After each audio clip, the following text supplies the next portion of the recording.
കണ്ണുനീരോടെ വിലാപത്തോടെ ഇരിക്കുന്നുവോ? കണ്ണീരോട് കവലയുடன் കാണപ്പെടുகிறீர்களா? യേശു താങ്കളുടെ അടുത്തേക്ക് കടന്നു വരുന്നു. യേശു உங்கள் மத்தியில் கடந்து வருகிறார். ശ്രദ്ധിച്ചു കേൾക്കണമേ. நன்றாக கேளுங்க. ഞാൻ വിശ്വസിക്കുന്നു. நான் விசுவாசிக்கிறேன். യേശു കർത്താവ് പண்டிகை ആയതിനാൽ ഇതാ യെരുശലേം ദേവാലയത്തിലേക്ക് കടന്നു പോകുന്നു. യേശു ഇവാறு ஒரு பண்டிகை இருக்குதுன்னு சொல்லிட்டு அந்த எருசலேம் தேவாலயத்தில் கடந்து வருகிறார். പண்டிകയ്ക്ക് പോകണമെന്ന് യേശു കർത്താവ് ശിഷ്യന്മാരോട് പറഞ്ഞപ്പോൾ ശിഷ്യന്മാർക്ക് വലിയ സന്തോഷമായി. பண்டிகைக்கு நாம் செல்கிறோம் என்று சொன்ன உடனே இயேசு சீஷர்களுடன் சொன்ன உடனே சீஷர்களுக்கு மிகுந்த சந்தோஷம் ഞാൻ இருந்தது. വിശ്വസിക്കുന്നു ശിഷ്യന്മാർ പറഞ്ഞിരിക്കാം അതോ ഇപ്പോൾ നമുക്ക് ഇന്ന് ഹോളിഡേയാ. சீஷர்கள் இவ்வாறு சொல்லியிருப்பார்கள், இது நமக்கு ஒரு பரிசுத்தமான நாள். ഇന്ന് നമുക്കൊരു ഹോളിഡേയാ. இன்னைக்கு ஒரு விடுமுறை நாள். നമുക്കൊരു പ്രശ്നവുമില്ല, നമുക്ക് നന്നായിട്ട് സന്തോഷിക്കാം. நமக்கு ஒரு பிரச்சனையும் இல்லை, நாம் சந்தோஷமாக காணப்படலாம். എല്ലാ ദിവസവും യേശുവിന്റെ കൂടെ ഒപ്പം പോയി ശുശ്രൂഷയ്ക്കായി കടന്നു പോകുന്നു.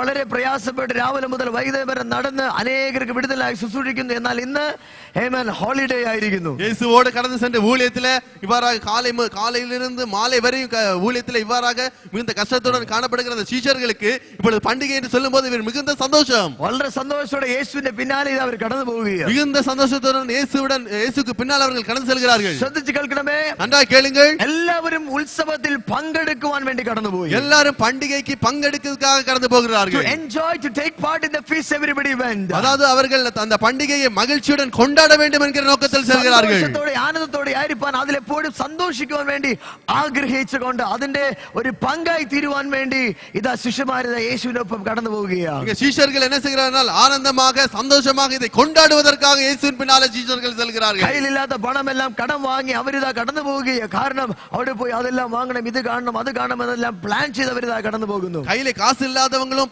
மற்றவர்களிடம் கடன் வாங்கி கொண்டு செல்கிறார்கள். ஏனென்றால் இதை வாங்க வேண்டும், அது வாங்க வேண்டும் என்று பிளான் பண்ணி அவர்கள் செல்கிறார்கள். ഇന്ന് ഞാൻ നിങ്ങൾക്ക് ഒരു സന്തോഷ വർത്തമാനം പറയുവാനായി ആഗ്രഹിക്കുകയാണ്. இன்று உங்களுக்கு ஒரு சந்தோஷ வார்த்தையை நான் உங்களுக்கு சொல்லலாம் என்று ஆசைப்படுகிறேன். യേശു കർത്താവ് ഉത്സവത്തിൽ പങ്കെടുക്കുവാൻ വേണ്ടി കടന്നു പോയതല്ല. ஆனால் இயேசு கிறிஸ்து இந்த பண்டிகையை ஆசரிப்பதற்காக கடந்து செல்லவில்லை. ആമേൻ. എല്ലാ ശിഷ്യന്മാരും ഒരുപക്ഷേ അത് പങ്കെടുക്കുവാൻ വേണ്ടി അതിൽ ആസ്വദിക്കുവാൻ വേണ്ടി കടന്നു പോയിരിക്കാം. மற்ற எல்லாரும் ஒருவேளை இதில் பங்கேற்பதற்காக இதை கொண்டாடுவதற்காக சென்றிருக்கலாம். യേശു അങ്ങനെ പോയ ദൈവമല്ല. ஆனால் இயேசு அவ்வாறாக சென்ற தேவன் அல்ல. യേശു എന്ത് ചെയ്തെന്ന് അറിയാമോ? இயேசு என்ன செய்தார் தெரியுமா? ഞാൻ വിശ്വസിക്കുന്നു. நான் விசுவாசிக்கிறேன். ഉത്സവമില്ലാത്ത ഒരുവൻ 38 വർഷമായി കണ്ണുനീരോടെ ബെഥസ്ദയുടെ കുളക്കരയിൽ ഉണ്ട്. பண்டிகை கொண்டாட முடியாத ஒருவர் 38 வருடங்களாக அந்த பெதஸ்தா குளத்தை கரையில இருக்கிறார். 38 വർഷക്കാലം ഉത്സവം ഉള്ള അതേ സ്ഥലത്ത് കിടക്കുമ്പോഴും അവന്റെ ജീവിതത്തിൽ ഉത്സവമില്ല. 38 வருடமாக அந்த பண்டிகை உள்ள அந்த இடத்தில் இருந்தாலும் அவனுடைய உள்ளத்தில் ஒரு பண்டிகை இல்லை. அவனுடைய ജീവിതത്തിൽ ഒരു ആനന്ദമില്ല. அவனுடைய வாழ்க்கையில் ஒரு ஆனந்தம் இல்லை. യേശുവിന് ഒരു കാര്യം അറിയാം. இயேசுக்கு ஒரு காரியம் தெரியும். 38 വർഷക്കാലം ഭാരത്തോടെ ഉത്സവമില്ലാത്തവന്റെ ജീവിതത്തിൽ ഞാൻ ഒരു ഉത്സവത്തെ നൽകണം. 38 வருடமாக தன்னுடைய வாழ்க்கையிலே ஒரு பண்டிகையை கொண்டாட முடியாத, மகிழ்ச்சியாக கொண்டாட முடியாத அவருடைய வாழ்க்கையிலே ஒரு பண்டிகையை நான் உருவாக்குவேன். സന്തോഷം താങ്കളുടെ ജീവിതത്തിൽ, താങ്കളുടെ ഭവനത്തിൽ ഇന്ന് ഈ നിമിഷം കടന്നു വരുവാനായി പോകുന്നു. சந்தோஷம் இந்த வேளையிலே உங்களுடைய வீட்டிற்குள்ளாக இந்த நிமிடமே வரப்போகிறது. ആനന്ദം താങ്കളുടെ ഭവനത്തിൽ ഈ സമയം കടന്നു വരുവാനായി പോകുന്നു. உங்கள் வீட்டிற்குள்ளாக ஆனந்தம் வரப்போகிறது இந்த நிமிடமே. விசுவாசியுங்கள். വിശ്വസിച്ചാൽ താങ്കൾ ദൈവത്തിന്റെ മഹത്വത്തെ കാണുവാൻ. விசுவாசித்தால் நீங்கள் தேவனுடைய மகிமையை காண்பீர்கள். യേശു അത്ഭുതങ്ങളുടെ ദൈവം. യേശു അത്ഭുതங்களின் தேவன். ശ്രദ്ധിക്കണമേ. நன்றாய் கேளுங்கள். ഞാൻ പറഞ്ഞു ലോകം തരുന്ന ഉത്സവങ്ങൾ വർഷത്തിൽ ഒരിക്കൽ മാത്രം കൊണ്ടാടുന്നു. நான் சொன்னேன் உலகம் தரக்கூடிய பண்டிகை வருஷத்துக்கு ஒரு நாள் மட்டுமே. എന്നാൽ യേശു തരുന്ന ഉത്സവം, ஆனால் യേசு தருகிற பண்டிகை ഓരോ ദിവസം കഴിയുന്തോറും, ஒவ்வொரு நாளும், ഓരോ ദിവസം കഴിയുന്തോറും, ஒவ்வொரு நாளும் അതിന്റെ സന്തോഷം വർദ്ധിച്ചുകൊണ്ടേ, அந்த சந்தோஷம் பெருகிக்கொண்டே செல்லும். ഹല്ലേലൂയ. ஹalleluya. 366 ദിവസവും, 364 நாட்களும், എത്ര നാൾ ഈ ലോകം നീ ജീവിക്കുന്നുവോ, எவ்வளவு நாட்கள் இந்த உலகத்தில் நீங்கள் வாழ்ந்தாலும் യേശു തരുന്ന സന്തോഷത്തിന്റെ സന്തോഷം വർദ്ധിച്ചു വർദ്ധിച്ചു വർദ്ധിച്ചു വർദ്ധിച്ചുകൊണ്ടേയിരിക്കും. യേசு தருகிற சந்தோஷம் அது பெருகி பெருகி பெருகி பெருகிக்கொண்டே இருக்கும். അതാ വേദപുസ്തകത്തിൽ സങ്കീർത്തനം 4:7 പറഞ്ഞിരിക്കുന്നു. அதான் வேத புத்தகத்தில் 4ஆம் சங்கீதம் 7ஆம் வசனம் இவ்வாறு சொல்கிறது. ധാന്യവും വീഞ്ഞും വർദ്ധിച്ചപ്പോൾ അവർക്കുണ്ടായാലും അധികം സന്തോഷം നീ എന്റെ ഹൃദയത്തിൽ നൽകിയിരിക്കുന്നു. அவர்களுக்கு தானியமும் திராட்சரசமும் அவர்கள் இருக்கிற நாட்களுடைய சந்தோஷத்தை பார்க்கலும் அதிக சந்தோஷத்தை என் இருதயத்தில் தந்தீர். ഹല്ലേലൂയ. ഹല്ലേലൂയ. ഹൃദയത്തിനകത്ത് സന്തോഷത്തെയും ആനന്ദത്തെയും നൽകി ഇന്ന് ഈ നിമിഷം താങ്കളെ ദൈവം അനുഗ്രഹിക്കുവാനായി ആഗ്രഹിക്കുക. இருதயத்திலுள்ள சந்தோஷமும் ஆனந்தமும் தந்து கர்த்தர் இந்த வேளையிலே உங்களை ஆசீர்வதிக்க போகிறார். കടത്തിന്റെ നാളുകൾ വിട്ടുമാറിയിരിക്കുക. உங்களுடைய பலவீனங்களுடைய நாட்கள் விட்டு மாற போகிறது. വേദനയുടെ നാളുകൾ വിട്ടുമാറുകയാണ്.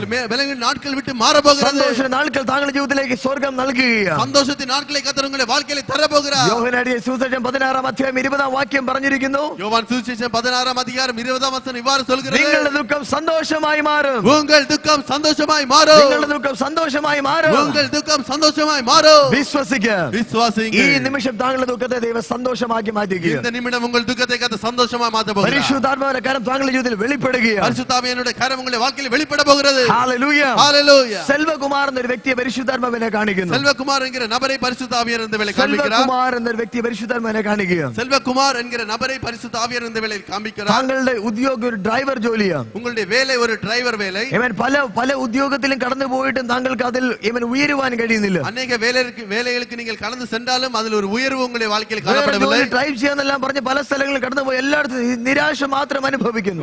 டிரைவ் பண்ணுவதற்காக பல இடங்களுக்கு நீங்கள் கடந்து போனாலும் உங்களுக்கு நம்பிக்கை இல்லாத ஒரு வாழ்க்கை. സ്വർഗ്ഗം താങ്കളുടെ ജീവിതത്തിൽ അത്ഭുതം ചെയ്യുകയാണ്. പരലോകം ഉங்களுடைய வாழ்க்கையில் ஒரு அற்புதம் செய்ய போகிறது. പരിശുദ്ധാത്മാവിന്റെ കരം താങ്കളുടെ ജീവിതത്തിൽ വെളിപ്പെടുകയാണ്. പരിശുദ്ധാത്മാവിന്റെ കരം ഉங்களுடைய வாழ்க்கையில் வெளிப்பட போகிறது. കുടുംബത്തിൽ ദൈവ സന്തോഷത്തെ നൽകുകയാണ്. உங்கள் குடும்பத்திலே கர்த்தர் சந்தோஷத்தை தருகிறார். സങ്കീർത്തനം 37:4 പറഞ്ഞിരിക്കുന്നു. சங்கீதம் 37 சங்கீதம் 4 வசனம் இவ்வாறு சொல்கிறது. യഹോവയിൽ തന്നെ രക്ഷകൊള്ളുക, അവൻ നിന്റെ ഹൃദയത്തിന്റെ ആഗ്രഹം നിനക്ക് നൽകും. கர்த்தர் உன்னுடைய இருதயத்தின் நினைவுகளை எல்லாம் நிறைவேற்றுவார். എപ്പോൾ ദൈവം നൽകും? எப்பொழுது அவர் தருவார்?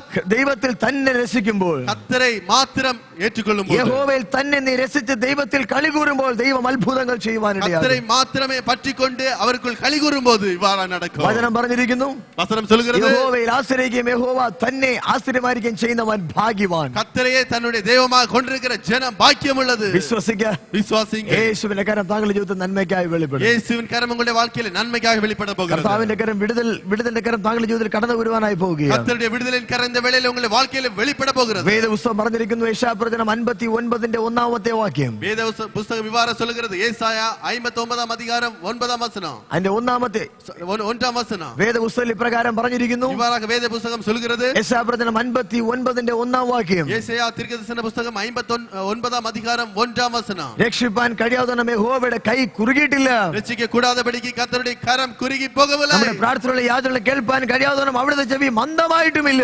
ജപത്തെ കേൾക്ക കൂടാതെപടിക്ക് അവരുടെ ചെവികൾ മന്ദമാകുന്നതുമില്ല. സുഹൃത്തെ, താങ്കളുടെ ജീവിതത്തിൽ ദൈവം അത്ഭുതങ്ങൾ ചെയ്യാൻ പോകുകയാണ്. വിശ്വാസികൾ ഉങ്ങളുടെ வாழ்க்கையிலே கர்த்தர் ஒரு பெரிய அற்புதங்களை செய்ய போகிறார். അതുകൊണ്ട് പ്രിയമുള്ളവരെ, നമുക്ക് ഒരുമിച്ച് പ്രാർത്ഥിക്കാമോ?